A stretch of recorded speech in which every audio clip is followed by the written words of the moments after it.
6 albums, une victoire de la musique l'an dernier. Ibrahim Mahalouf, trompettiste prolifique et talentueux, revient avec 2 albums, Kalsoum et Red and Black Light.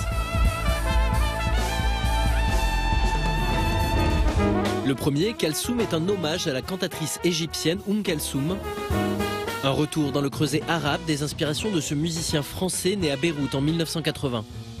Kalsoum, il y a cette folie, cette liberté, cette indépendance, cette force de caractère et ce tempérament qui a mis quasiment tout le monde arabe à ses pieds.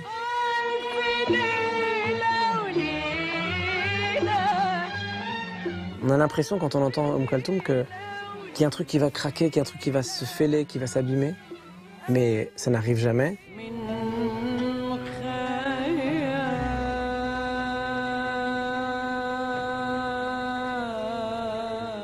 Et surtout, sa technique est très impressionnante. C'est-à-dire que c'est à la fois fragile dans la manière de l'exprimer et à la fois d'une virtuosité que très peu, voire même certainement, je dirais, personne aujourd'hui n'est capable de reproduire une telle technique.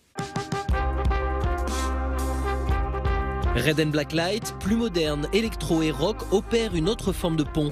Le dernier morceau reprend notamment le tube interplanétaire de la chanteuse Beyoncé.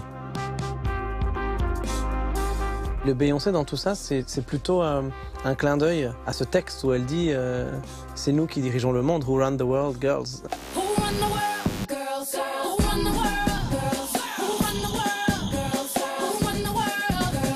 Et comme elle le dit de manière un peu scandée, un peu agressive, comme ça, un peu forte, et c'est son féminisme à elle, de cette manière-là, j'avais envie de le traduire dans mon féminisme à moi, qui est peut-être quelque chose de...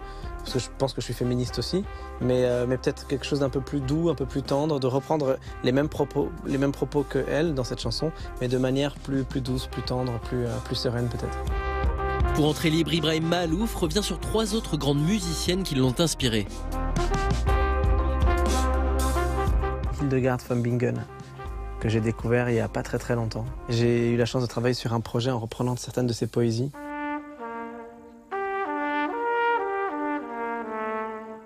Quand on découvre qu'au XIe siècle, il y avait cette femme libre, on ne peut plus féministe d'ailleurs, et qui écrivait des poèmes à la fois érotiques et à la fois mystiques, et qui avait une liberté, qui peignait, qui écrivait de la musique, et ben ça fait partie de ces personnages que je trouve assez fabuleux dans l'histoire.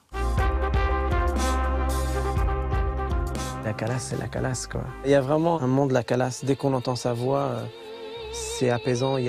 Moi, j'ai ce même sentiment en écoutant du Jean-Sébastien Bach, c'est-à-dire qu'il y a quelque chose d'apaisant, comme un équilibre. Vous savez, comme une ligne comme ça. Et puis les émotions, elles font ça, comme ça. Mais il y a quelque chose qui est équilibré en permanence et qui rend serein quand on l'écoute.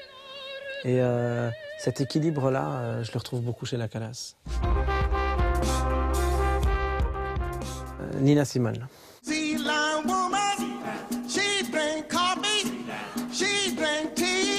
Sa voix harlemienne, sa voix new-yorkaise, une voix qui souffrait et qui à la fois réveillait les consciences sur la place des Noirs aux États-Unis et qui fédérait aussi beaucoup, tout en étant dans la revendication et qui était capable de fédérer autour d'elle. C'est un genre d'Edith Piaf, mais américaine, en fait.